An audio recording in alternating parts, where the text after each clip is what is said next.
तो ज़रूरी यह है कि अपने दस्तरखान को हलाल रोटियों से सजा दो। क्या बात, इंशाअल्लाह बोले इंशाअल्लाह। इंशाअल्लाह। हुजूर गौसे आजम ने फरमाया तुम सच बोलते रहो और हलाल खाते रहो, अब्दुल कादिर तुम्हारी बख्शिश की जिम्मेदारी ले लेता है। क्या बात, कभी जिंदगी में शरीयत के खिलाफ कोई बात मेरी ज़बान से निकली हो तो मैं तौबा करता हूँ। अस्तग़फिरुल्लाह रब्बी मिन कुल्लि ज़ंबि व अतूबु इलैहि, ला इलाहा इल्लल्लाहु मुहम्मदुर रसूलुल्लाह सल्लल्लाहु तआला अलैहि वसल्लम। अल्लाह फरमाता है सच्चों के साथ हो जाओ। उन्हीं सच्चों में एक नाम सरकार अरमान शाह का है, जो गोंडा, बस्ती, संत कबीर नगर, डुमरिया, डोकम, इन मुबारक इलाकों में अपने फैज़ान से माला माल कर रहे हैं। सादुल्ला नगर की बस्ती ये छोटी सी बस्ती है, लेकिन अल्लाह के ख़ास दोस्त के फैज़ान से ये बस्ती माला माल है। आज इस ज़मीन पर अवामुन नास का एक बड़ा ही मुबारक तबका कसीर हुजूम के साथ नहीं आया, ना नजर आने वाले लाखों फरिश्ते इस महफिल में आए हैं। ये हदीयत तशक्कुर बेस पता चला माँ बाप नेक होते हैं, औलादे आवारा हो तो सूफी साहब कहते हैं दस्तरखान पर गौर करो, कहीं से कोई हराम लुकमा तो नहीं आ रहा। जब मैंने उमर बिन अब्दुल अजीज की हिस्ट्री पढ़ी तो मुझे 1 मिनट में एक बात बताने की नौबत आई कि इसी नाम के एक बुजुर्ग जमीन पर गुजरे हैं जिनको खलीफे दोयम हजरत उमर फारूक आजम कहा जाता है। जिंदाबाद जिंदाबाद। अगर कोई इनसे वाकिफ है तो सुभान अल्लाह तो कह दे। सुभान अल्लाह सुभान अल्लाह। अगर किसी को इस नाम से तकलीफ है तो उसकी तकलीफ में इजाफा हो, कम से कम ये सोच के सुभान अल्लाह कह दे। सुभान अल्लाह। उमर का नाम आए, शेखैन का नाम आए, उस्मानो अली का नाम आए, हसनैन करीमैन का नाम आए, जनाबे हजरत अमीर मुआविया का नाम आए, तो तलब जाया करो। हमारे इश्क की अलामतें हैं, हमें सादात के खरानों से यही मुबारक आवाज़ें मिली हैं। मैंने कहा देखो उमर के अंदर ये जज्बा कैसे पैदा हुआ, तो पता चला कि एक नाम के दूसरे सहाबी हैं उमर फारूक आज़म, जिनके बारे में हुजूर ने एक जुमला कहा था, काश कोई है जो सुभान अल्लाह बोले, ऐ लोगो जब नेकों की बात करना तो मेरी उम्र की बात जरूर करना। क्या बात, एक जुमला बात खत्म। उमर फारूक आजम इतने बड़े मुसलमानों के पीएम थे, इतने बड़े पीएम थे कि तकरीबन 1200 शहर इनके दौर में फतेह हुए थे। क्या बात, 1200 शहर पर इस्लामी झंडा लहराने वाले, दुनिया की 2 बड़ी सुपर पावर हुकूमतों को जेरे कदम करने वाले उमर फारूक आजम की आदत थी रातों को अपना होलिया बदल के मदीने के गली कूचों से गुजरा करते थे और घरों के अंदर कान लगा के दरवाजों से निकलने वाली आवाजों को सुना करते थे। कोई बूढ़ा दवा के लिए तो नहीं रो रहा है, कोई बूढ़ी औरत इलाज के लिए तो परेशान नहीं है, कोई बहन डिलीवरी पोजीशन में तो नहीं है, कोई बच्चा माँ का दूध नहीं पाके रो तो नहीं रहा है, किसी औरत की चीख तो नहीं बुलंद हो रही है। उमर फारूक आजम मदीने के दरवाजों से कान लगा लगा के आगे बढ़ते थे। सुन मेरी बहन, एक दिन एक दरवाजे के करीब से गुजरे तो अंदर एक औरत अपनी बेटी से कह रही थी, अरे बेटी सुबह होने वाली है, दूध में पानी मिला दे, दूध में पानी मिला दे। उस लड़की ने अपनी माँ से कहा, अम्मी दूध में पानी नहीं मिलाऊंगी। कहा क्यों? कहा उमर फारूक आजम ने मना किया है। कोई एक आदमी बोले उस वक्त उमर फारूक आजम कहाँ थे? उस वक्त उमर फारूक आजम कहाँ थे? क्या बात, दरवाजे पर खड़े हुए और कान लगा के अंदर की जो आवाज थी उसे समाप्त कर रहे हैं। औरत ने कहा बेटी उठ, दूध में पानी मिला दे। बेटी ने कहा ना ना ना ना ना ना, उमर फारूक आजम ने मना किया और दूध में पानी मत मिलाना। उस औरत ने कहा कि क्या उमर देख रहा है क्या? अब देखना कौन कौन सुभान अल्लाह कहता है। उस औरत ने कहा बेटी क्या उमर देख रहा है क्या? तो उस लड़की ने कहा उमर नहीं देख रहा है, उमर का खुदा तो देख रहा है। हाय हाय हाय, जिंदाबाद जिंदाबाद। काश ये जज्बा हमारे अंदर भी पैदा हो। हम वहां भी या दयाबना की बात नहीं करते, समझ रहे हैं आप? हम उनकी बात नहीं कर रहे हैं, बात उनसे हो रही है और उनकी हो रही है जो इस एतिकाद को फॉलो करते थे कि हम इल्म गैब रसूल के कायल हैं। क्या बात, हम डंके की चोट पर लगाते नारा हम हुजूर के इल्म गैब के कायल हैं। लेकिन अफसोस की बात है कि जब बंद कमरे में जाते हैं तो खिड़कियों के पर्दे कई मरतबे दुरुस्त करते हैं, दरवाजे की कुंडी को कई मरतबे बंद करते हैं कि कोई देख तो नहीं रहा है, कोई झांक तो नहीं रहा है। फिर हमारे मोबाइल में गाने बजानों की फिल्में चलती हैं। सूफी साहब फरमाते हैं उस वक्त तुम्हारा अकीदा कहाँ चला जाता है कि हुजूर को गैब की खबर है। समझ रहे आप, मेरी बात समझ रहे हैं? काश वो अकीदा हमारी तन्हाइयों खिलवत कदे तक जाए। आमीन कह दो इंशाअल्लाह। आमीन। हाँ, लड़की ने क्या कहा, उमर नहीं देख रहा है, उमर का खुदा तो देख रहा है। उमर फारूक आजम ने दरवाजे पर निशान लगाया और निशान लगा के वापस आ गए। और सुबह को अपने घर में बैठे तो अपने चारों बच्चों को बुलाया, बेटों को बोले बैठ जाओ। आपके चारों बेटे बैठ गए। पुलिस को बुलाया, कहा मदीने की फलां गली में चले जाओ, दरवाजे पर इस किस्म का निशान लगा हुआ है, जो भी उस घर में मर्द औरत हो उन्हें गिरफ्तार करके पकड़ कर लेके आओ। गए तो उस घर में कोई ना था, वही माँ और उसकी बेटी थी। दोनों को बुला के उमर फारूक आजम के दरबार में लाया, फरमाया बैठ जाओ बैठ जाओ। औरत बैठ गई, उसकी बेटी बैठ गई, दाएं तरफ उनके चारों बेटे बैठे हुए थे। उमर फारूक आजम ने कहा खबरदार झूठ न बोलना, अय औरत झूठ न बोलना, ये बता रात में आखिरी हिस्से में किसने कहा था दूध में पानी मिला दे? अल्लाह। किसने कहा था दूध में पानी मिला दे? औरत ने समझ लिया कि ये खबर उमर को हो गई है। उसने कहा कि हुजूर ये गलती मुझसे हुई है कि मैंने कहा था दूध में पानी मिला दो। उमर फारूक आजम ने कहा अच्छा ये किसने कहा था? दूध में पानी मिलाने के लिए उमर फारूक आजम ने मना किया। उस लड़की ने कहा हुजूर अल्लाह के हुक्म से ये बात मैंने कही थी। उमर फारूक आजम ने कहा अच्छा ये किसने कहा था कि क्या उमर देख रहा है क्या? उस औरत ने कहा हुजूर ये बात मैंने कही थी। आपने कहा अच्छा ये किसने कहा था? उमर नहीं देख रहा है। तो क्या हुआ? उमर का खुदा तो देख रहा क्या है। बात। लड़की ने कहा हुजूर ये बात मैंने कही थी। उमर फारूक आजम रोने लगे और रो करके अपने बेटों से मुखातिब हुए और फरमाया अय मेरे बेटो, तुम चार हो, तीन अपनी अपनी शादियां अपनी मर्जी से हुजूर के आईन आर्टिकल के मुताबिक कर लेना, लेकिन मैं चाहता हूं तुम चारों में से कोई एक अपनी शादी मेरी ख्वाहिश और मेरी मर्जी के मुताबिक कर ले। बेटों ने कहा क्यों, आप किससे हमारी शादी करना चाहते हैं? उमर फारूक आजम ने कहा इस लड़की को मैं अपने घर की बहू बनाना चाहता हूं। जिंदाबाद जिंदाबाद, सुभान अल्लाह। जीते सुभान रहिए अल्लाह। जीते रहिए, अल्लाह सलामत रखे मेरे भाइयों को। जरा फिर से अपने माँ बाप की मगफरत के लिए बोल दें सुभान अल्लाह। सुभान अल्लाह। अल्लाह उलमा सुभान की अल्लाह। कलील तनख्वाहों में बरकतें अता फरमाए, आमीन। हमें इन सादात की जूतियों की ताजीम बजा लाने की तौफीक अता फरमाए। आमीन। सरकार अरमान शाह के उर्स के एहतराम में हमें हर वक्त जो है सरबकफ रखे और हमारे दिल को कासे गदाई बना के यहाँ हाजिर होने की तौफीक अता फरमाए। उमर फारूक आजम ने फरमाया कि अरे मेरे बेटो, मैं इस और लड़की को अपने घर की बहू बनाना चाहता हूँ। जज़ाकल्लाह। कहा क्यों? कहा क्यों? तो उमर फारूक आजम ने कहा सुन मेरे बेटो, सुनो मेरे बेटो। आपने फरमाया जिस लड़की के दिल में अल्लाह का इतना डर पाया जाए, मेरा दिल कहता है उसकी औलादें भी अल्लाह का वली बन के पैदा हो। क्या बात, जिंदाबाद जिंदाबाद। उसकी औलादें भी विलायत खास के मकाम पर होंगी। इतना सुनना था, एक बेटा खड़ा हो गया, बोले अब्बू अगर आपका दिल कहता है तो मैं तैयार हूं इस लड़की को अपने निकाह में लाने के लिए। ये मेरी जौजा बनेगी, मैं इसका ज़व्वज बनूंगा। ये मेरी बीवी बनेगी, मैं इसका शौहर बनूंगा। ये मेरी वाइफ बनेगी, मैं इसका हस्बैंड बनूंगा। अगर आप इजाजत दे तो मैं तैयार हूं। उसी महफिल में उमर फारूक आजम ने उस लड़की को अपने बेटे के निकाह में दिया, अपनी बहू बनाया। अगर दिल कहे तो अब बोलना, उसी लड़की की तीसरी नस्ल जब पैदा हुई, दुनिया उसी को उमर बिन अब्दुल अजीज के नाम से जानती है। जिंदाबाद जिंदाबाद, सुभान अल्लाह। सुभान समझ रहे हैं आप? जो वकूनु मा सादिकीन के जुमरे में नजर आए। क्या अल्लाह कहता है बात। सच्चों के साथ हो जाओ। इन सच्चों के साथ रहोगे तो रहने का तरीका, इनकी किताबें पढ़ें, आप इनका लिटरेचर पढ़ें, सुन्नी उलमा से बयानात समात करें और इनके करीब आएँ। अपने घरों की तरबियत पर अपने बच्चों को आवारा न होने दें। मजहबी तालीम थोड़ी सी दें। दरमियान से कोई एक आदमी आलम के एक अजीम रुकन, पिलर और खंबे की हैसियत रखते हैं।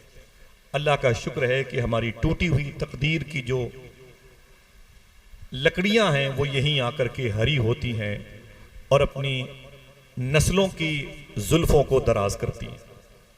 दुआ करें कि हमारे सरों का ताल्लुक इन बुजुर्गों की दहलीज से हमेशा लगा रहे। आमीन सुम्मा आमीन कह दें। 2 दिन के बाद 23 तारीख को इंशाअल्लाह मुस्लिह उम्मा मखदूम कायनात के घर के सबसे पहली बहार सगदी अशा सरकार इमाम हसन की शहादत उज़्मा की भी तारीख आने वाली है। हम सब उस मोहसिन आज़म सल्लल्लाहु अलैहि वसल्लम के लाडले की बारगाह में खिराज तहसीन पेश करने की तौफीक अल्लाह से ज़रूर मांगेंगे। शहजाद गाने सरकार मौलाए कायनात हुज़ूर शाह सय्यद इरफान मियां शाह साहब मखदूम ग्रामी सैयद रेहान मियाँ शाह साहब क़िबला शेर व शायरी के हवाले से पूरी उर्दू दुनिया में एक मुबारक नाम मोहतरम जावेद सिद्दीकी का, निज़ामत के हवाले से मोहतरम भाई ग़ुलाम गौस तनवीरी साहब क़िबला का, और मेरे दोस्त जिनकी नातिया लहजे की मुबारक पंगड़ियों से आप गुज़र रहे थे, दुआ करें कि अल्लाह इस आवाज़ को और बुलंदियाँ अता फरमाए। अल्लाह ने दिल बड़ा पाकीज़ा बनाया है मेरे इन भाइयों का। भाई सलमान रज़ा साहब भी तशरीफ़ फरमा हैं। बड़ी खुशी की बात है कि आज से तकरीबन 2010 में मेरी उससे जो कुर्बत हुई है वो हुजूर सल्लल्लाहु अलैहि वसल्लम की बारगाह में हाज़िरी की निस्बत से मैं अपने बच्चों के साथ में था, मदीने मुनव्वरा में हज के मौके पर गया था। वहीं पर मैंने उस आशिक़ सादिक को देखा जिसे आप मखदूम ग्रामी हज़रत अशाह हाजी सलीम साहब क़िबला के नाम से जानते हैं। उमूमन मैं बहुत ज़्यादा इन इलाक़ों की जलसों की तारीख़ नहीं लेता, एक पढ़ी लिखी ज़मीन है और मैं बहुत ही सतही तौर पर बहुत ही शाइस्ता और बहुत ही सकील अल्फाज व तराकीब से परहेज़ नर्म लहजे में बात करने का कायल हूँ। बहुत सारी बातें हमें बुज़ुर्गों की मजलिसों से मिलती हैं, हम उसे बयान करते हैं और बहुत ज़्यादा भीड़ भाड़ वाली मजलिसों से इज्तनाब करते हैं। बस कहीं कोई एक आशिक बैठ जाए तो उसके कदमों के नीचे यूं बैठा जाता है, कैस सहरा में अकेला है मुझे जाने दो, खूब गुजरेगी जो मिल बैठेंगे दीवाने दो। क्या बात। बहुत बड़ी तादाद में होने वाली कॉन्फ्रेंसों में मैं कोई ललक नहीं रखता, कोई जज्बा नहीं रखता, इसलिए 80% मैं आपके जलसे, आपके इलाके गिरदो नवाह के जलसों में उलमाए किराम के कदमों के नीचे नहीं बैठ पाता। मेरी अपनी छोटी सी महदूद दुनिया है, कोई नहीं होता है तब भी हुजूर गौस पाक की बातें कर लेता हूँ। अल्लामा हसन बरेलवी का एक शेर पढ़ता हूँ कि दिल हमें समझा बुझा के सूए काबा लाया था। अल्लाह, दिल हमें अभी समझा चंद दिन बुझा हुए के हुजूर सूए गौस पाक काबा की लाया बारगाह था। से मुझे आए हुए और अभी 1 महीना टोटल बाकी है। इंशाल्लाह 26 तारीख को मेरा टिकट है आने वाली हुजूर गौस पाक की बारगाह में हाज़िरी के लिए। आप सबके कदमों से लगी हुई मिट्टी को अपने सर का ताज बनाऊंगा, इन आशिकों की जूतियों को सजा के लेके जाऊंगा। इजाजत है एक शेर पढ़ता हूँ कि दिल हमें समझा बुझा के सूए काबा लाया था, दिल को हम समझा बुझा के सूए जाना ले चले। क्या बात, जिंदाबाद जिंदाबाद, सुभान दिल अल्लाह। को हम समझा बुझा के सूए जाना ले चले। बहुत बहुत शुक्रिया। बैठे और थोड़ी देर में बैठा हूँ यहाँ पर हाज़िरी के लिए आया हूँ, कोई बहुत बड़ा खतीब नहीं है, तो मेरे डिपार्ट के लोग हैं। उलमा किराम से गुजारिश है, मैंने जो बातें कभी हुजूर सैयदना शेख के हवाले से की हैं, मैं हवाले वगैरह देने का कायल नहीं हूँ। हाँ, अगर पर्सनल कोई बात करता है तो मैं उसे ज़रूर उसके दिल को तशफ़ी और तसल्ली देता हूँ। एक वली की बारगाह में हम सब हाज़िरी का शरफ पाए हुए हैं। मैंने एक बात कही थी मेरे भाई ने निज़ामत की कि जो हुजूर गौस आज़म का नाम बेवजू लेता था वो मर जाया करता था। ये बात मैंने एविल और कंपोज खा के नहीं कही थी, होशो हवास के साथ। क्या बात, और आज भी मैं अपने इस कहे हुए पर कायम हूँ। क्या बात, जिंदाबाद जिंदाबाद। और हवाले के तौर पर उस किताब का तफरीहुल खातिर का हवाला है जिसके असनाद पर आला हजरत मुत्तफिक हैं। आला हजरत सरकार भी उस किताब की तहरीरात से मुत्तफिक है माशाल्लाह, अल्हम्दुलिल्लाह रब्बिल आलमीन। लेकिन मर जाने से मुराद क्या है ये तो आपने सुना ही नहीं। क्या बात, जो हुजूर गौस आजम का नाम बेवजू लेता था वो मर जाता था, मर जाने से मुराद क्या है? वो इलाहाबाद का दुर्वेश कामिल कहता है कि मर जाने से मुराद ये है कि जो हुजूर गौस आजम का नाम बेवजू लेता है अल्लाह उसके दिल को मुर्दा कर देता है, क्या बात, उसका दिल मुर्दा हो जाता है। ठीक है, समझ गए? अब अगर किसी के अंदर इतनी जसारत है तो फिर वो बार बार गौस आजम का नाम लेके देखे। हिंदी में एक मुहावरा है, नौन तेल लकड़ी का भाव समझ में आ जाए। क्या बात, समझ रहे हैं? ये वलियों की महफिल है। कुरान शरीफ में एक आयत करीमा है, या अय्युहल्लज़ीना आमनुत्तकुल्लाह वकुनू मास सादिकीन। ऐ ईमान वालों तक इस कबीले में वहाबिया, दयाबना, रवाफिस, खुरूज और शीयत के तमाम तर बदअकीदे भी शामिल थे। वो भी दावा करते थे हम ईमान वाले हैं। इत्तकुल्लाह तक पीछा किया कि हमारा भी ताल्लुक इसी खानदान से है। लेकिन जब बात वकुनू मास सादिकीन की आई, ये सारे फिरकाए बातिला धड़ाम से गिर गए। एक जमात आगे का सफर करती रही, उसी को अहले सुन्नत वल जमात है। सुभान अल्लाह सुभान अल्लाह सुभान अल्लाह सुभान अल्लाह। अजीब बात है, जब अल्लाह कहता है कि तुम मोमिन हो, वो कहता है कि तुम मुझसे डरते भी हो, तो फिर वो क्यों कहता है कि मेरे नेक बंदों के साथ रहना। सूफिया कहते हैं कि तुम्हारा डरना और तुम्हारे दिल में ईमान की रमक का बाकी होना उसी वक्त तक ये कारआमद साबित होगी जब तुम्हारा ताल्लुक किसी अजीम दरवेश कामिल से हो जाए। क्या बात। सोहबत में बुजुर्गों के ही नूरानी बनोगे, जयपाल से अब्दुल्ला बयाबानी बनोगे। जिंदाबाद जिंदाबाद सुभान अल्लाह। आइए वकूनु मा सादिकीन, अल्लाह कहता है सच्चों के साथ हो जाओ। मेरा सवाल है सल्फियों से, वहाबियों से, अगर तुम इस आयत के इस टुकड़े पर अमल करते हो तो क्या सलमान सऊद के साथ रहते हो तब कहते हो मैं इस आयत के टुकड़े का आमिल हूं? जब तुम ट्रम्प के इस्तकबाल में कोशा रहते हो तब क्या कहते हो माज़अल्लाह रब्बिल आलमीन? हाँ? मैं तमाम तर उन बदअकीदों से पूछता हूं जिनके दिलो दिमाग में ईसाइयत और यहूदियत की जरखरीद कनीजों की मोहब्बतें गालिब हैं, वो उनके पास इसका जवाब क्या है? वो कौन से सच्चों के साथ रहते हैं?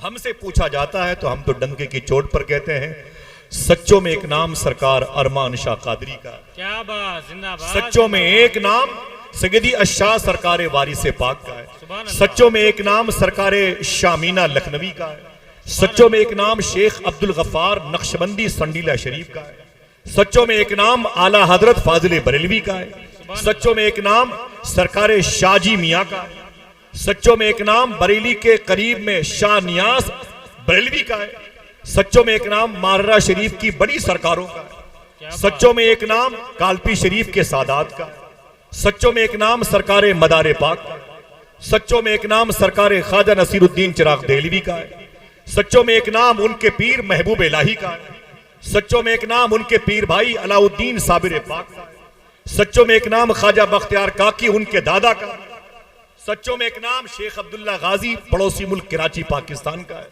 सच्चों में एक नाम हिंदुस्तान के बादशाह गरीब नवाज का है। जिंदाबाद जिंदाबाद।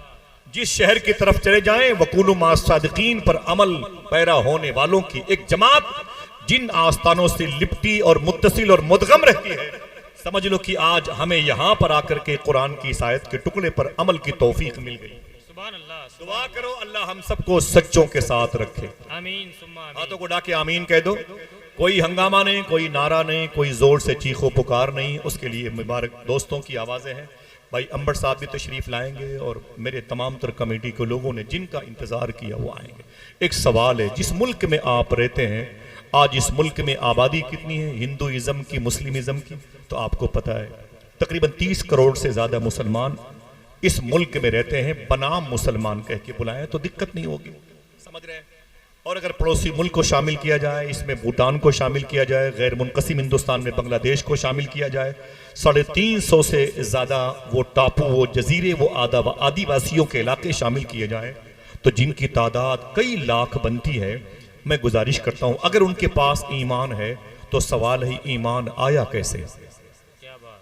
क्या कभी हिंदुस्तान में अल्लाह के रसूल तशरीफ लाए? ऊंची बोले, एक आदमी जवाब दे। कभी हुजूर हिंदुस्तान में तशरीफ लाए? बोले भाई। कभी सरकार सिद्दीक अकबर आए? कभी उमर फारूक आजम आए? कभी उस्मान गनी आए?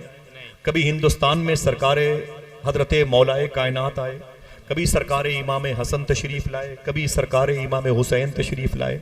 इस मुल्क में कभी सरकार इमाम बाकिर आए, इमाम ज़ैनुल आबिदीन के बेटे इमाम जाफर सादिक आए? कभी इस मुल्क में शेख बायजीद बुस्तामी आए? कभी इस मुल्क में शेख मारूफ करखी आए?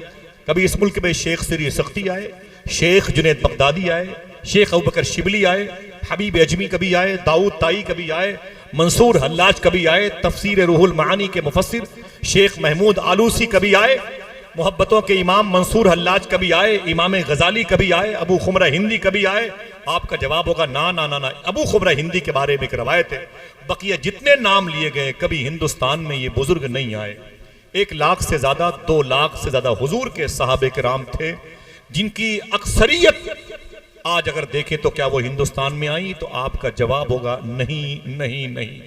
फिर सवाल पैदा होता है ये गैर मुनक़सिम हिंदुस्तान में 60-70 करोड़ से ज्यादा जो मुसलमान रहते थे 70 साल पहले, आज 25 से 30 करोड़ रहते हैं।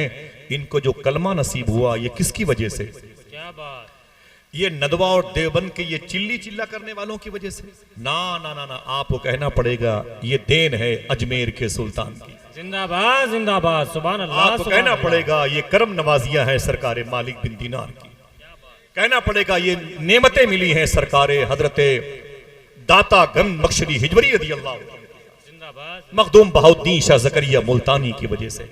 तो इन बुजुर्गों के नाम पर हमें जो सबसे बड़ी नेमत मिली है, तो हम अपनी जात को तो फरामोश कर सकते हैं, लेकिन उन मोहसिनीन को कैसे भूल जाएं जिन्होंने हमें जहन्नम से निकाला और जन्नत का पता बताया। क्या बात। अल्लाह कहता है यही है सच्चे, इन्हीं के साथ रहो। जरा हाथ उठा के बोलो, कह दो मोहब्बत के साथ सुभान अल्लाह। सुभान समझ अल्लाह, गए सुभान ये सच्चे कौन है? अब इसी को पता करना है कि ये जमात जो सच्चों की है, इनकी मोहब्बत किसके दिल में है, किसके दिल में नहीं है। क्या बात। ठीक है, हिंदुस्तान में कि अडानी अंबानी जैसे लोग पैसों के दम पे आए? ना ना ना ना ना ना। हिंदुस्तान में किसी अच्छे निशानाबाज की वजह से दीन फैला। हिंदुस्तान में कोई अच्छी पर्सनालिटी का आदमी आया तो जिससे दीन फैला, तलवारबाजी से दीन फैला? ना ना ना ना ना। एक बड़ी पुरानी बात है, उसे समात करे और दिल कहे तो इसे अपने दिल के नेहा खानों में रखे। एक गुजारिश है, कुर्सियां लेके भाईजान जरा सा करीब आ जाए। माइक में थोड़ी सी आवाज, कुछ अपनी भी मुतासिर है, थोड़ी सी आवाज इसकी बढ़ा दें। इको इसका बंद रखें भाईजान, इको बंद कर दें, आवाज थोड़ी सी बढ़ा दें और आगे आ जाए भाई। थोड़ी सी कुर्बत चाहता हूं आप सबकी। जी बैठे बैठे सब लोग, कोई हंगामा नहीं, कोई नारा नहीं। ठीक है, आवाज इसी कैंपस, मेरी माँ बहने बैठे। इस हिंदुस्तान में इस्लाम कैसे आया बता दूं? इसको याद रखिएगा, ये किसी तलवार बाज की वजह से नहीं, किसी निशानाबाज की वजह से नहीं, किसी लंबी अफवाज के शुरता के मालिक की वजह से नहीं। इस्लाम आया कैसे? आज से तकरीबन 1300 साल पहले। कितने? ऊंची आवाज है। तकरीबन 1300 साल पहले अल्लाह के रसूल सल्लल्लाहु अलैहि वसल्लम के मुबारक शहर के कुछ लोग बिजनेस करने के लिए इसी हिंदुस्तान के मालाबार की ज़मीन पर अपना सामान फरोख्त लेकर के, बिजनेस का सामान लेकर के मालाबार के साहिली समुंदर के किनारे उतरे। किनारे, समुंदर के किनारे पर उतरे। जैसे बाहर आए, उन लोगों ने उसी समुंदर की लहरों को खुदा हाफिज कहा, किनारे के पानी से वजू किया और रेत पर अपने मुसल्ले बिछाए जहां सजदा करने की शरअ ने इजाज़त दे रखी है। नमाजें पढ़ी, नमाजों से फारिग हुए तो क्या देखा? हिंदू इज़म के फॉलोअर उनको घेरे हुए हैं। उन हिंदू भाइयों ने कहा कि आप लोग कहाँ से आ रहे हैं? उन आने वालों ने कहा कि हमारा ताल्लुक हिजाज़ मुक़द्दस से। कहा शहर का नाम क्या है? दिल कहे तो बोलना। बोले उसी शहर की वजह से ये सारे शहर सलामत हैं जिसे लोग मदीना कहते हैं। क्या बात, सुभान अल्लाह सुभान अल्लाह। जिसे लोग मदीना कहते हैं। बोले क्या करने आप आए हैं? तो उन हुजूर के शहर से आने वालों, करीब के शहर से आने वालों ने कहा हम यहाँ बिजनेस के लिए आए हैं। कहा क्या सामान है? कहा कपड़ा बेचने आए हैं। हमारे शहर के करीब से जो तिजारतों का सिस्टम इम्कानात के दरवाजे खोलता है, उसमें ये कपड़ों की मंडी बड़ी मशहूर है। कपड़ों को बेचेंगे और इसके बदले में गरम मसाला लेकर के हम अपने शहर, अपने मुल्क जाएंगे। तवज्जो है? तो हिंदुस्तान के हिंदू भाइयों ने कहा कि आपने इन कपड़ों के गट्ठर में कितने कीमती कपड़े रखे हैं।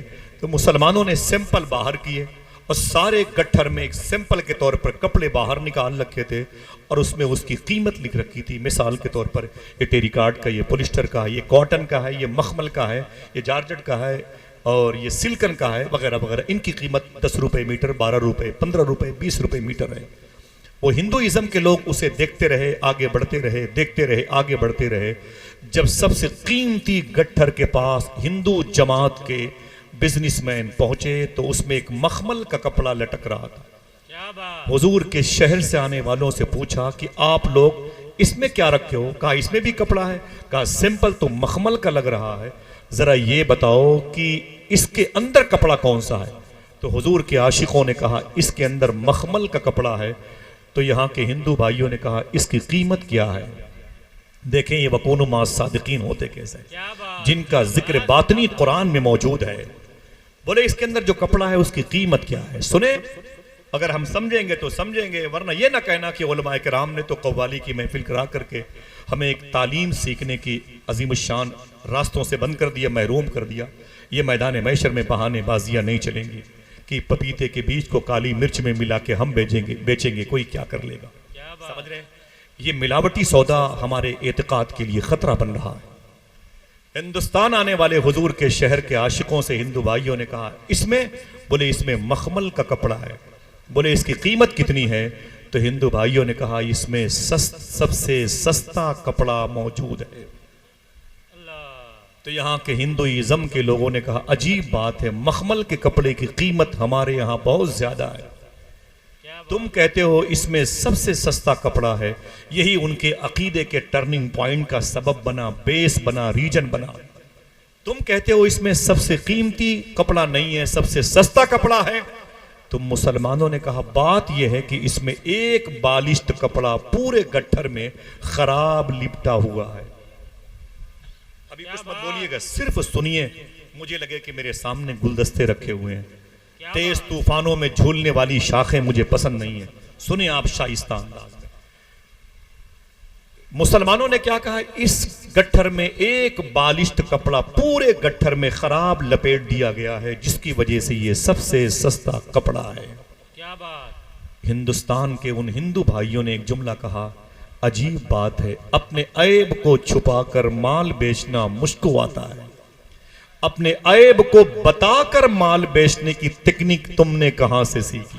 क्या बात, वाह वाह। मैं इसे फिर से रिवर्स करता हूं, हंगामा नहीं, वाह वाह वाह। हंगामा नहीं।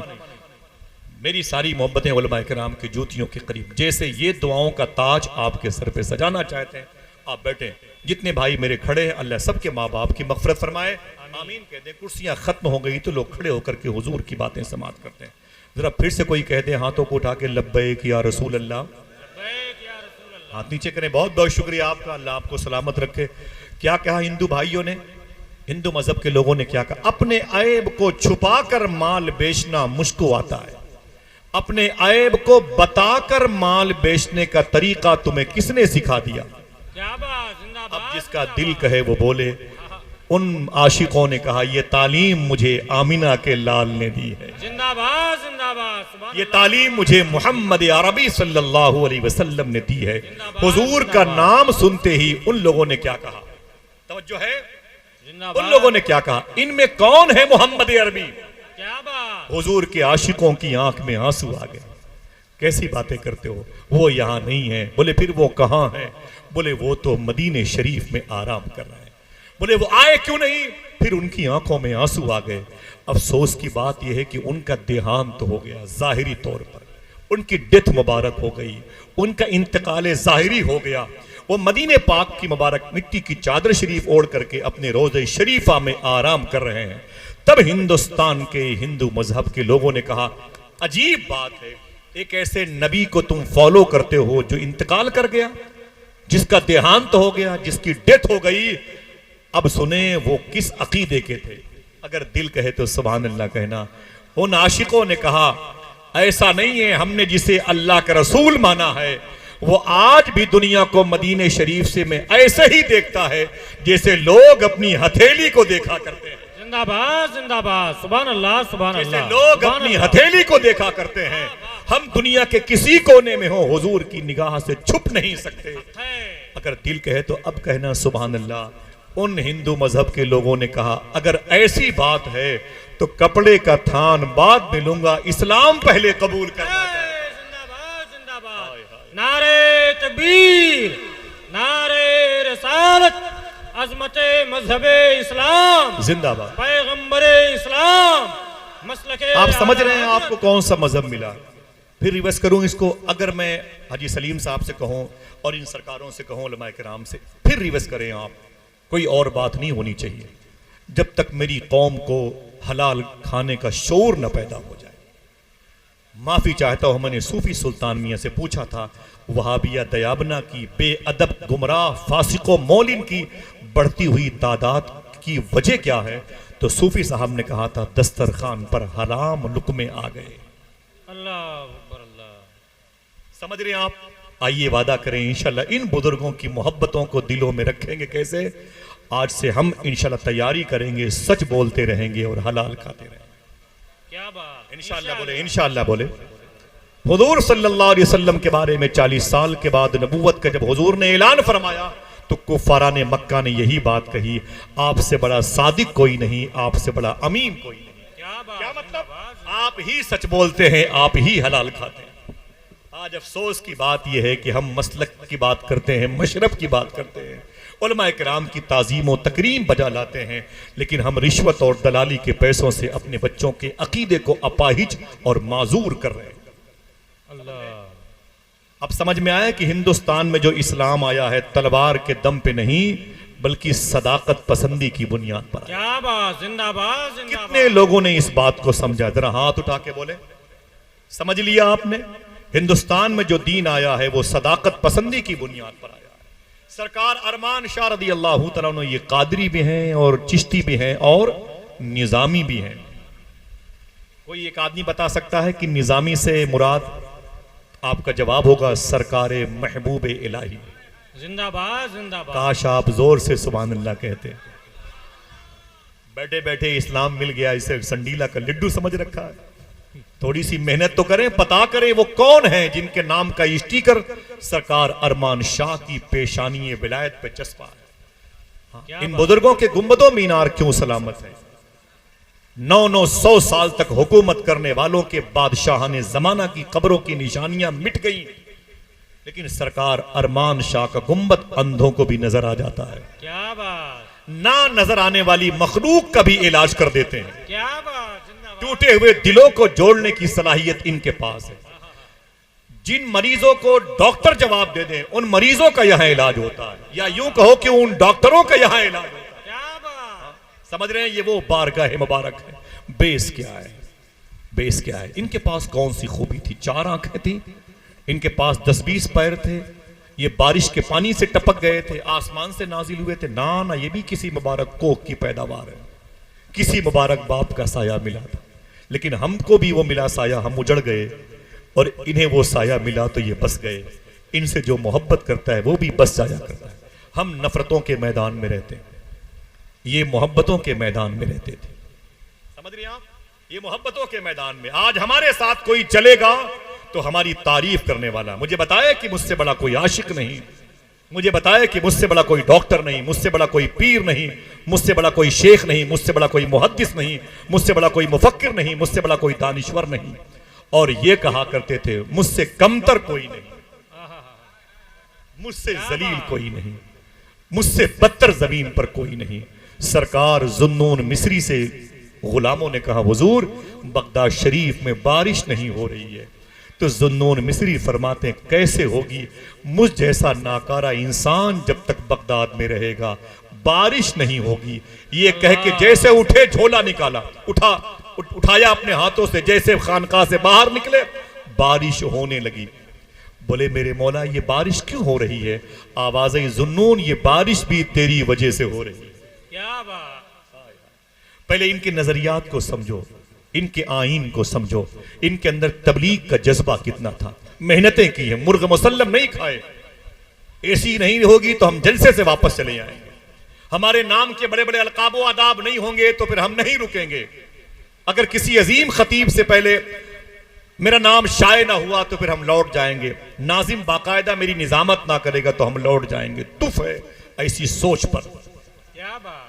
आला हजरत ने 1400 या 1100 किताबें लिखी हैं, फिर भी कहते हैं कौन पूछेगा तेरी बात रजा। अल्लाह जिंदाबाद। 1960 में 1 लाख जिन्नात मुरीद सरकार मुफ्ती आजम के थे, क्या बात। फिर भी वो यही कहते थे कि ते मेरे अमाल का बदला तो जहन्नम ही था, अल्लाह मैं तो जाता मुझे सरकार ने जाने न दिया। काश हम अना नहनों की मंजिल से निकले, काश हम तकब्बुर की मंजिल से निकले। आइए इन फकीरों इन दरवेशों के पास आए। सूफी साहब फरमाते हैं जब हुजूर गौसे आजम ने ऐलान किया था या करने वाले थे कदमी हादिही अला रकबत कुल्ले वलील्लाह, उस वक्त आपने खिलाफे काबा थाम के कहा था ऐ मेरे मौला अगर मेरी नेकियां तेरी बारगाह में कबूल न हो तो मुझे अंधा उठाना। अल्लाह। काश हम हुजूर गौस पाक की बारगाह से ये तालीम लेते। कितनी मशक्कतें की है इन बुजुर्गों ने दीन को यहां तक पहुंचाने के लिए।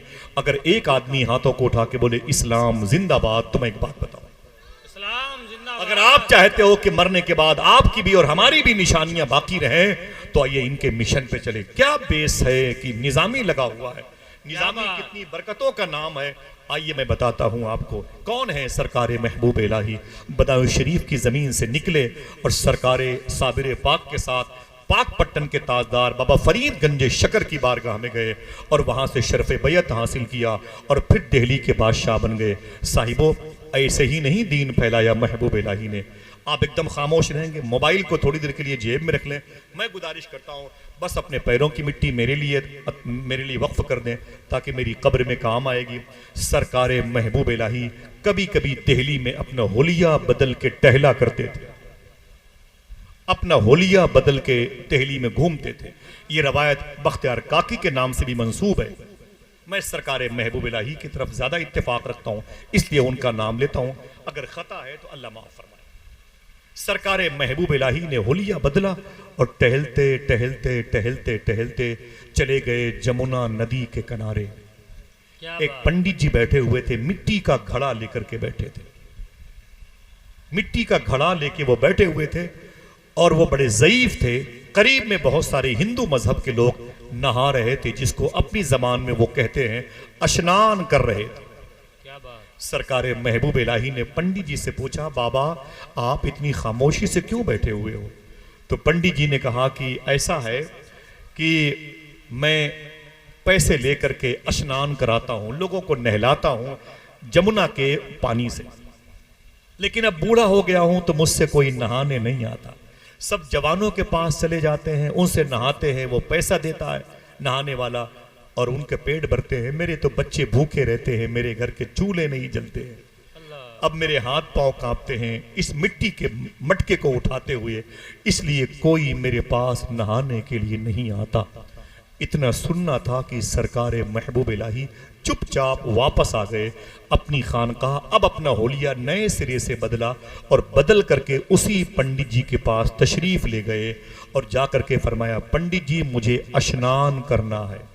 क्या बात। अगर इस्लाम को समझना है तो थोड़ी देर बैठ जाएं। आप क्या एक बड़े बात। दयार में रहते हैं, सूफिया का मसलक मस्कन भी है और ये उनका बेल्ट भी है, उनकी मुबारक जमीन भी है। क्या बात। वकूनु मा सादिकीन होते कहते हैं। क्या बात। अल्लाह के ये जिंदाबाद, सच्चे जिंदाबाद। दोस्त होते कैसे हैं? आपने कहा पंडित जी मुझे नहला दीजिए, मुझे स्नान करा दीजिए।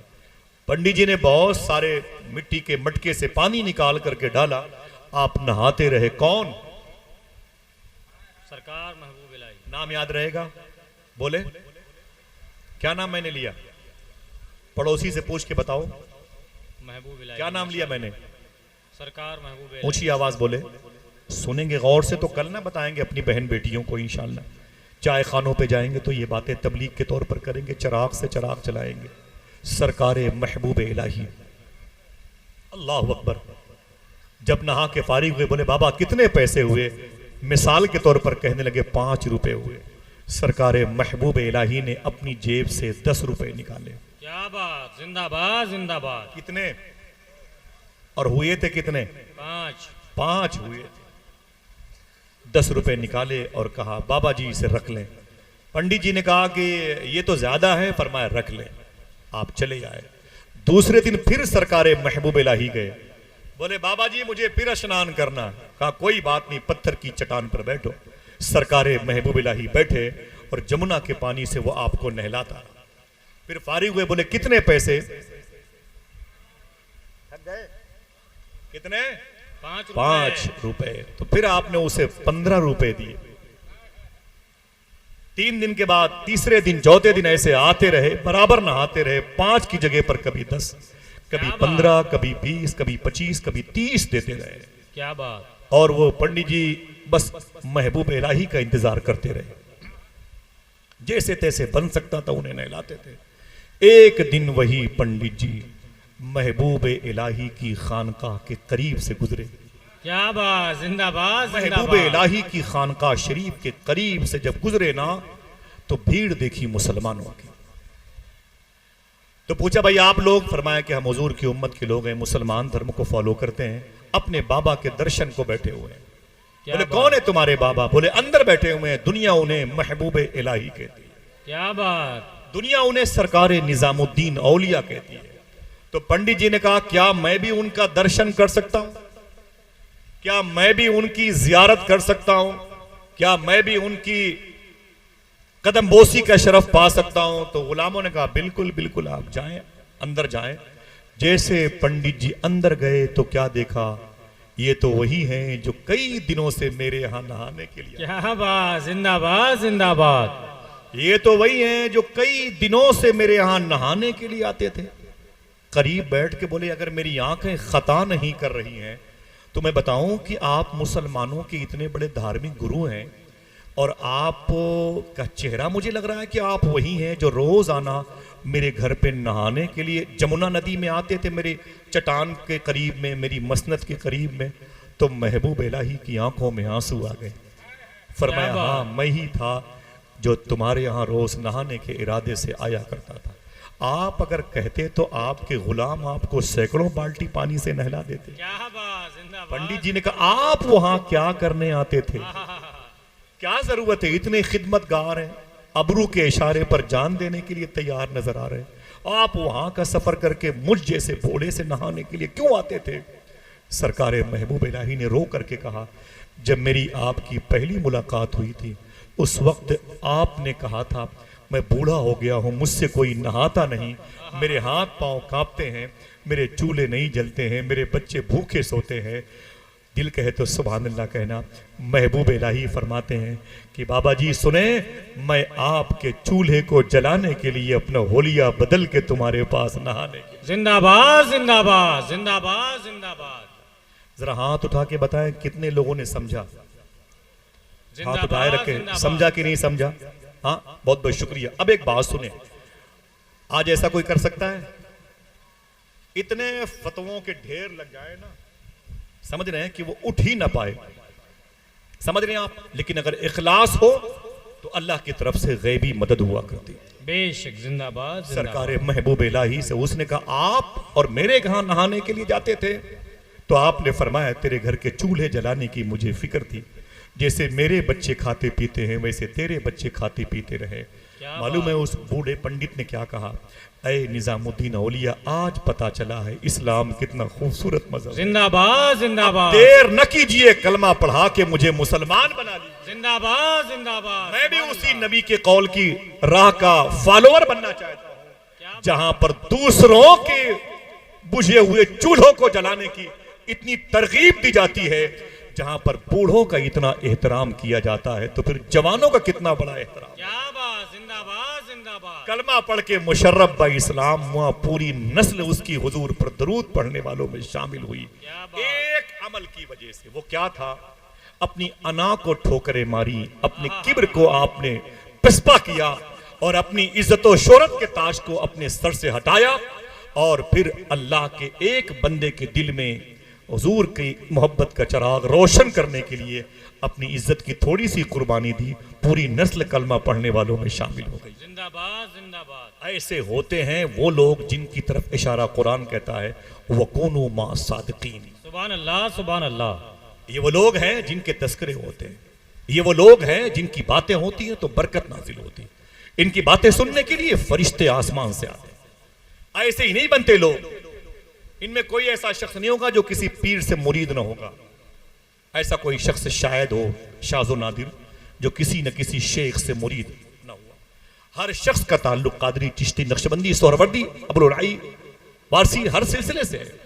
सुने, लेकिन हमने मालूम है, हमने पूछा था सूफी सुल्तान मियां शाह साहब किबला से, पीर किसे कहते हैं? क्या बात, जिंदाबाद जिंदाबाद। मैंने पूछा था सूफी साहब किबला से, पीर किसे कहते हैं? अगर दिल गया तो सुभान अल्लाह कहना। सूफी साहब फरमाते हैं कि पीर वो है जो अपने मुरीद को अपने से बुलंद मकाम पर देखना चाहता हो। क्या बात, जिंदाबाद जिंदाबाद। फरमाया मेरी नजर में पीर शेख अबू सईद मखजूमी थे, जो अपने मुरीद को अपने से बुलंद मकाम पर देखना चाहा तो उनके मुरीद बड़े पीर कहलाए। क्या बात, जिंदाबाद जिंदाबाद। पीरों के पीर कहलाए, जिन्हें सैयदुल शेख, शेखुल कुल, हुजूर गौसे आजम कहा जाता है। जिंदाबाद समझ रहे हैं जिंदाबाद। आप? इसके लिए मेहनतें करनी पड़ती हैं।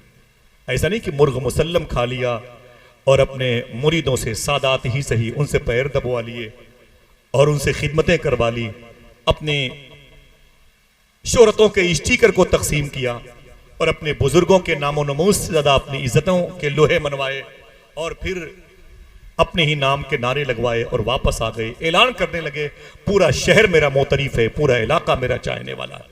साहिबो सुने पीरी मुरीदी किसे कहते हैं। ये वो लोग हैं जो वकून मा सादिकीन के जुमरे में आते हैं। कैसे आते हैं? ये रामपुर की जमीन है, करीब में उत्तर प्रदेश के मुरादाबाद बरेली शरीफ के पास है।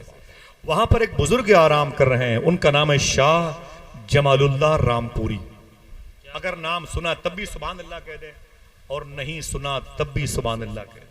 सुभान अल्लाह, सुभान अल्लाह। ज्यादा कोई हंगामा नहीं, बैठे बैठे मेरी बात को सुने। आपका बैठना मुझे हुजूर की बारगाह में बैठने जैसा मालूम होता है, अगर शाइस्ता बैठे हो तो। शाह जमालुल्लाह रामपुरी, क्या नाम लिया मैंने? शाह जमालुल्लाह राम। और ऊंची बोले, आवाज कमजोर है आपकी। क्या नाम लिया? शाह जमालुल्लाह रामपुरी। इनके एक मुरीद थे, उनका नाम था शाह दरगाही महबूब इलाही।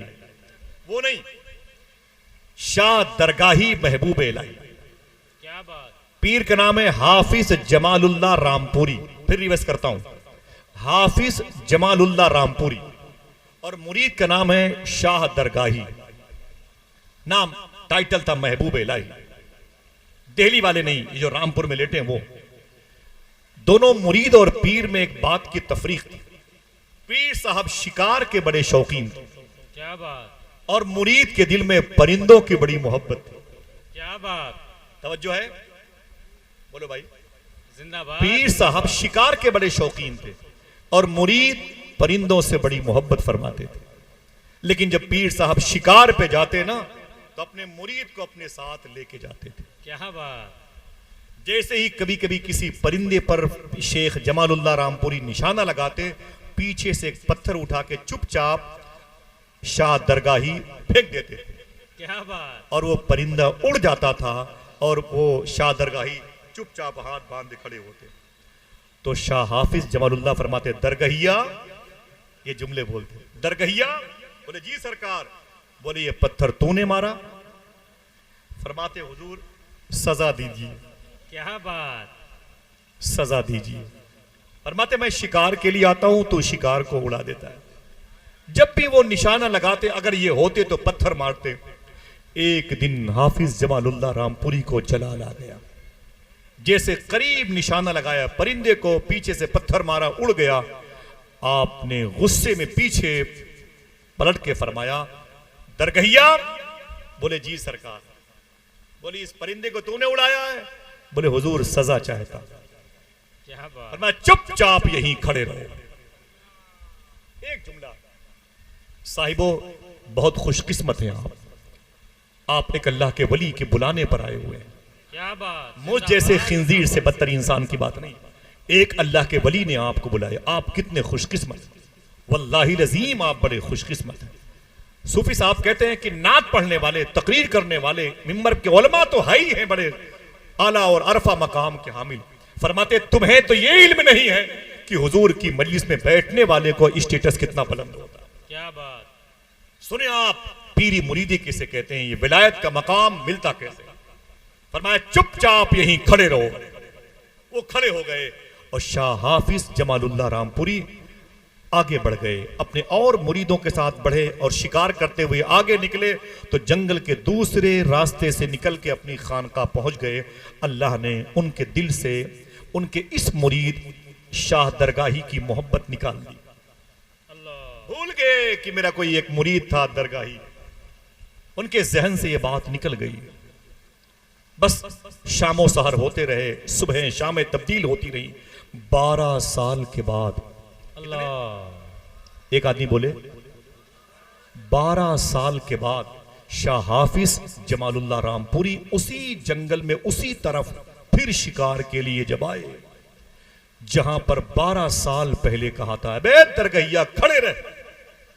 अल्लाह। जैसे वहां पर पहुंचे, आपने एक जुमला कहा अपने मुरीदों से, पता नहीं क्या बात है, मुझे यहां दरगहिया की खुशबू आ रही है। अल्लाह। जिंदाबाद, जिंदाबाद, जिंदाबाद, जिंदाबाद। कोई एक आदमी फिर से बोले सुभान अल्लाह, सुभान अल्लाह। अल्लाह सलामत रखे। इसका खास सवाब अल्लाह फलस्तीन के शहीदों की रूह को नजर फरमा दे। आमीन सुम्मा आमीन। आददा के आमीन कह दे।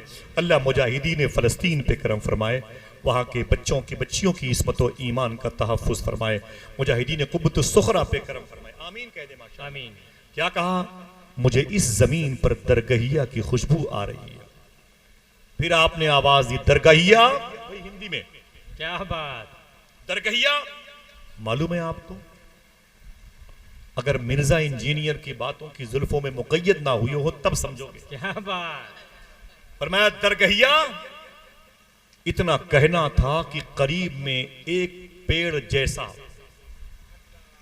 एक वजूद था जो 6-7 फीट का मिट्टी में अटा हुआ था। दीमक ने उसके ऊपर घोंसले बना लिए थे, अल्लाह। हरी घास उस पर निकल आई थी, पेड़ पौधों ने उस पर कब्जा कर लिया था। आपने जैसे कहा दरगहिया, वैसे उस पेड़ में हरकत हुई तो आपके सारे मुरीदों ने क्या देखा कि एक ऐसा इंसान उस मिट्टी के घिरौंदे के बीच से निकल के आगे बढ़ना चाहता है जिसकी सूरत शाह दरगाही से मिलती है। आवाज आई जी सरकार, जी सरकार। जिंदाबाद जिंदाबाद। इतना कह के आगे बढ़े, गोश्त हड्डी से अलग हो रहे थे, मिट्टी ने कब्जा कर रखा था, दीमक गालिब आ चुकी थी और घास फूस ने कब्जा कर लिया था। 12 साल तक जहां हाफिज जमालुल्लाह रामपुरी ने कहा था दरगहिया खड़े रहे, वहीं पर शाह महबूब इलाही दरगाही वहीं पर खड़े थे। पूछा हाफिज जमालुल्लाह रामपुरी ने अपनी गोद में लेके, दरगहिया तूने ये क्या हालत बना रखी है? कहा हुजूर, जब मैंने आपसे मुरीद होने का शरफ पाया था तो मैंने वादा किया था कि जो आप कहेंगे मैं उस पर अमल करूंगा। मैंने उसी पर अमल किया है। आपने कहा खड़े रहे, क्या बात। जिंदाबाद। अब तक खड़ा रहा, अब तक खड़ा रहा। अल्लाह अकबर। इतना सुनना था, इतना सुनना था। हाफिज जमालुल्लाह रामपुरी ने उस ढांचे को अपनी पेशानी पे सजाया और एक जुमला कहा, दिल कहे तो रख ले इसे। आपने फरमाया खुदा की कसम ए दरगहिया सुन, अगर तू मेरा मुरीद न होता तो मैं तुझसे मुरीद हो जाता। आए हाय। अल्लाह। नारे तकबीर, नारे रसालत, फैजाने औलियाए किराम और उसे मुकद्दस मसलके आला हजरत। साहिबो गुजारिश करता हूं, आपका ताल्लुक पीलीभीत शरीफ से हो, आपका ताल्लुक ख्वाजा हसन शाह भैंसुली शरीफ से हो, आपका ताल्लुक मोहब्बतों के इमाम सरकार वारिस पाक, आपका ताल्लुक अजमेर के सुल्तान की नगरी से हो, आपका ताल्लुक कालपी शरीफ से हो, मर्रा शरीफ से हो, आपका ताल्लुक बिलग्राम के सरकारों से हो, बरेली के ताजदारों से हो। पीर कौन होता है? क्या बात। कभी पूछा आपने? मैंने पूछा सूफी साहब किबला से, ये पीर कौन होता है? वही जिसकी पर्सनालिटी बड़ी अच्छी है। मियां बैठे हुए तो सूफी साहब ने एक जवाब दिया, भाई ना ना ना ना, पीर वो नहीं होता जिसके 2 हाथ और पांव होते। बोले पीर वो नहीं होता। मैंने कहा फिर पीर होता कौन है? बोले किसी पर्सनालिटी का नाम पीर नहीं होता। मैंने कहा फिर पीर होता कौन है? जो समझेगा वही बोलेगा, वरना रिकॉर्डिंग तो हो रही है, बाद में 10-20 लोग तो जरूर समझेंगे इंशाल्लाह। फरमाते पीर वो नहीं है जिसको एक पर्सनालिटी में आप देखते हैं, पीर उस कैरेक्टर का नाम है जो आपने मुरीद होते वक्त पीर से वादा किया है, मैं झूठ नहीं बोलूंगा। ये झूठ ना बोलना, ये किरदार तेरा पीर है। क्या बात। जिंदाबाद जिंदाबाद। समझ रहे आप? मैं गीबत नहीं करूंगा, गीबत से बचना, ये कैरेक्टर तेरा पीर है। मैं आज से हराम नहीं खाऊंगा, हलाल खाना तेरा पीर है। कोई अगर समझा हो तो एक आदमी उठा के अपने हाथों को बोल दे सुभान अल्लाह, सुभान अल्लाह, सुभान अल्लाह। सोचे कि पीरी मुरीदी का ताल्लुक जो हमने आसान समझ रखा है कितना मुश्किल काम है। आज ये आलम है, तारीफें कम हो तो जलसों के इलाके छोड़ दिए जाते हैं, इज्जत कम हो हमारी, हमें ऊंची कुर्सी न मिले, नीचे भले ही सादात बैठे हो, हमें इनसे क्या, इनके खून इनके ब्लड का क्या एहतराम करना, हमें अपने एहतराम की फिक्र होती है। साहिबों, मैं आपसे एक बात बताता हूं, वकूनु मा सादिकीन, जिनका जिक्र बातनी कुरान में है, उनकी शामें उनकी सुबहें कैसे गुजरती थी।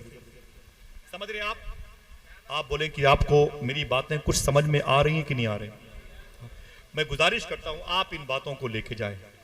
अब ये भूल जाइए कि मेरे पीर का ताल्लुक फला शहर से, अब ये रखिएगा कि मेरा पीर वो है जो किरदार है, मेरा पीर वो है जो कैरेक्टर है। जिंदाबाद। अगर आप सच बोलते रहे तो सच बोलना आपका पीर है, आप अगर हसद से बचते रहे तो आपका हसद से बचना आपका पीर है। सुने, एक साहब का मालूम है क्या हुआ, जलसा था, अब नाम नहीं लूंगा, ये रिकॉर्डिंग हो रही है, बात दूर तक जाती है। वो ये सोच करके जलसे से वापस आए थे कि रास्ते में उन्हें ये खबर लगी थी, जलसे में जिस खतीब का नाम मेरे नाम से बड़ा रखा गया है वो मुझसे जूनियर है।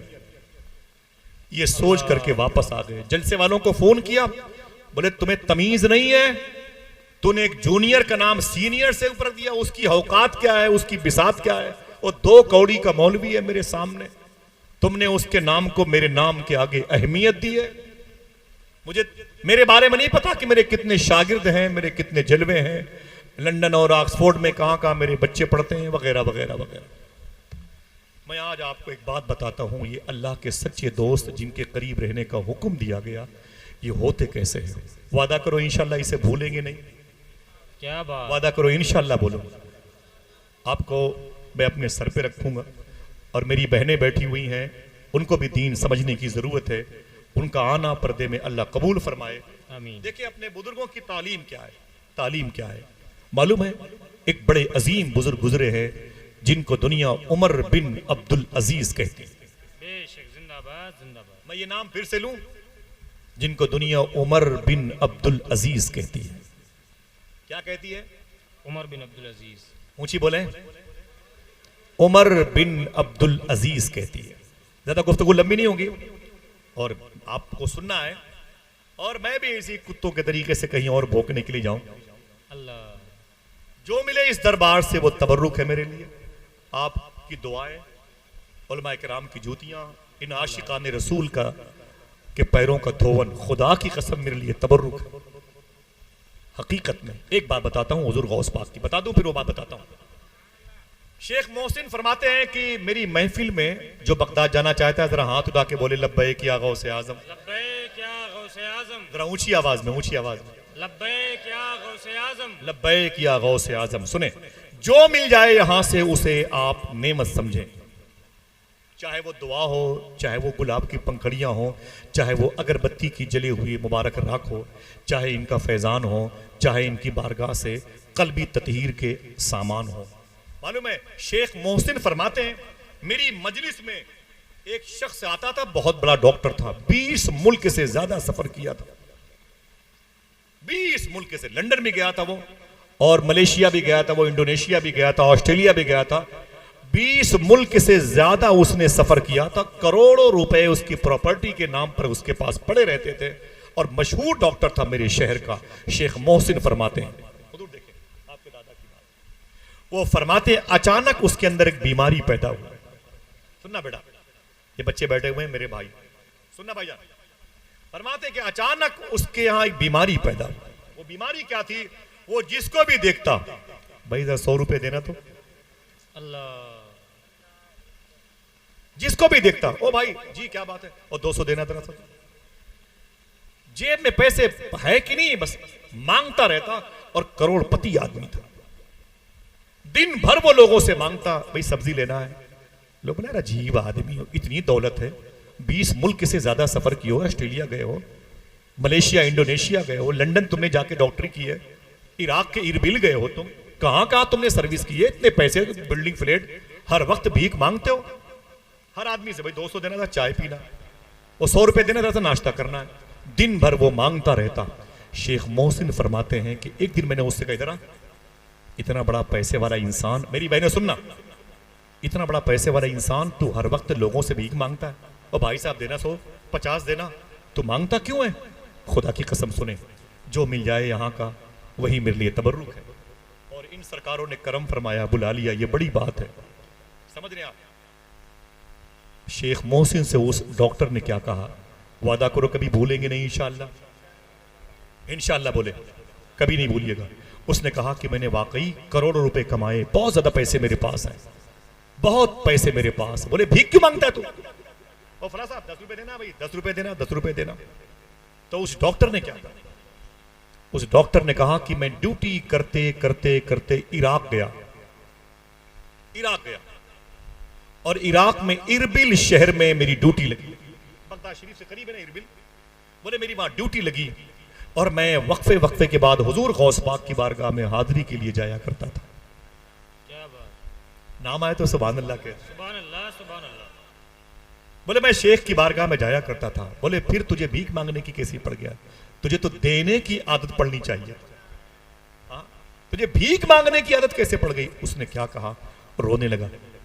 डॉक्टर, उसने कहा एक दिन मैं हुजूर गौस पाक की बारगाह बैठा हुआ था। ये बड़ी तालीम है, बगदाद चलोगे ना इंशाअल्लाह?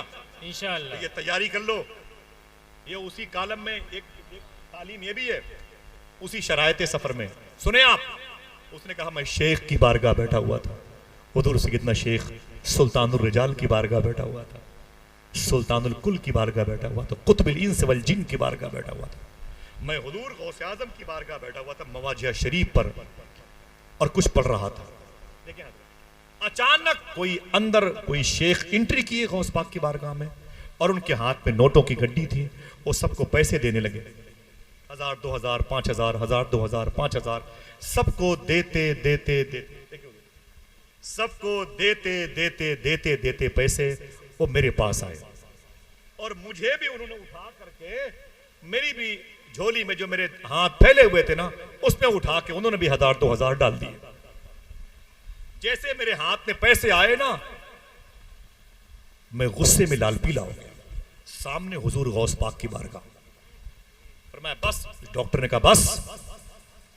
मैं खड़ा हो गया और उस पैसे को अपने हाथ में लेकर के उसे मरोड़ा और मरोड़ कर उसके चेहरे पर मारा। मैं पकड़ इसे। 2 कौड़ी के इंसान, तू मुझे क्या लकीर का फकीर समझता है? तुझ जैसों के कबीले को खरीद लूं मैं? इतने पैसे मेरे पास है अपने मुल्क में, तेरी मजाल कैसे पड़ी मुझे फकीर समझने की? तूने मेरी झोली में पैसे कैसे डाले? उसने खामोशी अख्तियार की और गौस पाक की बारगाह में देखा, उसकी आंखों में आंसू आए, वो चला गया। तो वो डॉक्टर कहता है शेख मोहसिन से कि शेख साहब, जिस दिन मैंने हुजूर गौस पाक की बारगाह में मिलने वाली उस नेमत का मैंने मजाक उड़ाया है, तब से लेके आज तक मांग ही रहा हूं, कभी पूरा नहीं। आज तक मांग रहा हूं, आज तक पेट न भरा, अब तक कासे सवाल, यही कासे गदाई फैलाए हुए हो। उसे क्या पता था कि ये बारगाह किसकी है? आला हजरत के मंझले भाई अल्लामा हसन कहते हैं, मशाइख जहां आए बहरे गदाई। क्या बात, वाह वाह वाह वाह वाह। मशाइख शयूख की बात की, अकबर बड़े लोग, मशाइख जहां आए बहरे गदाई, वो है तेरी दौलत सरा। क्या बात, जिंदाबाद। जो मिले उसे गनीमत जानो। इंशाअल्लाह आपको यहां हाजिरी का वक्त मिला, इसे शुक्र की निगाह से देखें। हमारे यहाँ ट्रेजेडी है कि मकुनु मा सादिकीन में जो शामिल हैं, जिनको समझते हैं, वो अपनी ही तारीफ करवाने पर तुले हुए, अपने ही अलकाबो आदाब पर वो एक दूसरे की जान लेने पे तुले हुए। हमारे यहाँ ये इस किस्म की परेशानी है। बैठ गए तो इन उलमा किराम की कलील तनख्वाहों का मजाक उड़ाना हमारी सिरिश्त में दाखिल है। सादात किराम के हसब नसब पर बहस करना ये हमारे मिजाज में दाखिल है। आप जैसों को अपने मुकाबले में जाहिल और कमतर समझना माज़ अल्लाह रब्बिल आलमीन हमारा वतीरा बनता जा रहा है। मैं एक बात कहता हूं, बात खत्म, मुझे इजाजत दीजिएगा। गुफ्तगू भी होगी इसके बाद और शायरी भी समाप्त कीजिएगा। तरन्नुम और तहत में भी बरकत आपको मिलेगी इंशाअल्लाह। जब हमारे दिल से अना और तकब्बुर का जरासीम खत्म जब तक नहीं होगा, हमें बुजुर्गों की बारगाह से फैज़ नहीं मिलेगा। और वकुनु मा सादिकीन पे रहने वाले जितने लोग हैं वो हमें देना भी चाहेंगे तो पर्दे लग जाएंगे। आइए एक बात करता हूं, बात इसी पे खत्म। नाम है उमर बिन अब्दुल अजीज का। ये नाम कोई और ले, नाम क्या लिया मैंने? हजरते उमर बिन अब्दुल अजीज का मैंने नाम लिया। मालूम है कौन है? और प्रधान जी नहीं है भाई, बीडीसी नहीं है, ये विधायक और संसद नहीं है, ये कोयला मंत्री नहीं है, समझ रहे हैं आप? ना ना ना, बहुत छोटी पोस्ट है। ये गवर्नर थे, इनके बाप गवर्नर थे। इनकी शादी जिस अजीम शख्स की बेटी से हुई वो दुनिया का सबसे बड़ा बादशाह, उसका बाप बहुत अजीम बादशाह, उसका बाप बहुत अजीम बादशाह। ये अलग बात है कि उनके कैरेक्टर से हम मुतासिर नहीं हैं और मुत्तफिक नहीं हैं और डंके की चोट पर कहते हैं, समझ रहे हैं आप? उनके ससुर और बाप के बाप की बात करता हूं। उमर बिन अब्दुल अजीज की नालैन की बरकतें मेरे सर का ताज। एक औरत इनसे मिलने के लिए गई जब ये गवर्नर नहीं थे बसरा के, दुनिया के सबसे बड़े पीएम थे। तकरीबन 100 से ज्यादा मुल्कों पे इनकी हुकूमत के सिक्के राइज थे। इतना बड़ा बादशाह जिसे उमर बिन अब्दुल अजीज कहा जाता है, इनसे मिलने के लिए एक औरत गई बगदाद शरीफ से। बेटे सुनो, बेटे सुनो, बहुत बहुत शुक्रिया बेटे, मोहब्बत से कह दो सुभान अल्लाह। सुभान अल्लाह, अल्लाह सुभान मेरे बच्चों अल्लाह। को सलामत रखे, तवज्जो रखना बेटा। ना ना ना ना ना, मोबाइल नहीं बेटा, तुम ना हो तो हमें कौन जाने। तुम्हारी वजह से तो लोग शायर आजम बन जाते हैं, तुम्हारी वजह से लोग खतीब आजम बन जाते हैं। अगर आप लोग न सुनोगे हमें तो हमें कौन पहचानेगा। समझ रहे हैं? ये औरत गई बगदाद शरीफ से और जाकर के इसने दमिश्क में पूछा, यहां मुसलमानों का दुनिया का सबसे बड़ा बादशाह रहता कहां है, उसका महल कहां है। तो लोगों ने कहा मुसलमानों का सबसे बड़ा बादशाह महलों में नहीं, आशिकों के दिलों में रहता है। जिंदाबाद जिंदाबाद। नजराने के इतने मोटे मोटे पैसों से बिल्डिंग बना ली गई। कभी अपने बुजुर्गों के नाम से एक फ्रिज का इंतजाम कहीं किसी गरीब मोहल्ले में नहीं लगा। अल्लाह, माफी चाहता हूं, हाँ माफी चाहता हूं। कभी यह ना पूछा गया इस इलाके के मकतब के मुदर्रिसीन की तनख्वाहें कितनी। कभी यह ना पूछा गया कि उस मस्जिद में अब तक कूलर क्यों नहीं लगा, उसमें पंखे क्यों नहीं लगे, उसके मीनार अब तक क्यों महरूम है वहां तक पहुंचने से। ये नहीं पूछा गया। बात की गई तो अपनी की गई और अपनों की गई। अल्लाह अकबर, अल्लाह अकबर। काश हमें आला हजरत सरकार का सही मसलक पढ़ने को मिल गया होता। क्या बात। समझ रहे हैं आप? ये दिल की एक ऐसी कुर्सियां हैं जो बाहर निकलती कभी कभी, ज्यादा मैं इस पर बात नहीं करता। उमर बिन अब्दुल अजीज किधर रहता है, उसका महल कहां है। लोगों ने कहा वो महल में नहीं दिलों में रहता है। कहा मुझे उससे मिलना है, आखिर उसका घर का पता क्या है। तो लोगों ने मालूम क्या कहा, चले जाओ ऐ औरत, चली जा, सीधे चली जा, जिस घर के दरवाजे पर पर्दा भी ना होगा, दरवाजा टूटा हुआ होगा, यकीन करना कि वही घर इस वक्त के सबसे बड़े बादशाह उमर बिन अब्दुल अजीज का है। अल्लाह। औरत गई तो उसने देखा वो पोसीदा, वो पड़ा हुआ, ये वो दस्तक दी तो एक औरत निकल के आई। कहा क्या बात है। कहा मैं बगदाद शरीफ इराक से आई हूँ और बादशाह से मुझे मिलना है। उस औरत ने कहा बैठ जाओ। उसने नाश्ता दिया और वो औरत बैठी रही। जो पहले बैठी थी औरत, वो बिस्तर सिल रही थी, बिस्तर को टांक रही थी, बिस्तर को टांक रही थी। इसने उसे देखा, कहा आप कौन है। कहा इससे क्या मतलब, आपका काम क्या है। बोले मैं बड़ी गरीब औरत हूं, मुझे बादशाह वक्त से मिलना है। कहा बैठ जाओ, अभी वो आते होंगे, अभी आते होंगे। थोड़ी देर के बाद उस घर में एक बुजुर्ग दाखिल हुए जिनकी दाढ़ी के सारे बाल सफेद हो चुके थे। सलाम किया और सलाम करने के बाद आंगन में गए, एक कुआं था, पानी निकाला और निकालने के बाद मिट्टी खोदी और मिट्टी और पानी की खमीर बनाए, उसे गूंधा और गूंधने के बाद उसे अपने एक बर्तन में रखा, उस मिट्टी को, और अपने हाथों से दीवारों पर लेप लगाने लगे। अल्लाह। लेप जब लगा रहे थे, इराक से जाने वाली औरत ने बिस्तर सिलने वाली औरत से कहा, अरे औरत सुन, ये जो मजदूर तेरे घर में मजदूरी कर रहा है ये निगाहों का अय्याश है। कहा क्यों।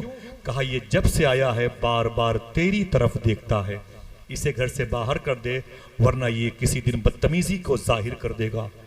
उस औरत ने सुई और धागा और बिस्तर लपेट करके किनारे किया। कहा आप कहाँ से आई हैं। कहा मैं तो बगदाद शरीफ से आई हूँ। कहा किससे मिलना है। कहा कि इस वक्त के मोमिनों के अमीर उमर बिन अब्दुल अजीज से मिलना है। कहा अभी आपने क्या कहा। कहा मैंने कहा ये मजदूर तायुश परस्त है, अय्याश है, निगाहों का, बार बार ये तेरी तरफ ताकता है, देखता है, तेरी तरफ ये बार बार कनखियों से देख रहा है, ये इसकी नजरें सही नहीं, ये अय्याश है मजदूर। उस औरत ने रोते हुए कहा, अय बगदाद शरीफ से आने वाली औरत, तुझे नहीं पता ये कौन है। कहा नहीं। कहा यही इस वक्त के मोमिनों के अमीर उमर बिन अब्दुल अजीज है। क्या बात, जिंदाबाद जिंदाबाद। यही है, यही है। इतना सुनना था, वो कांपने लगी।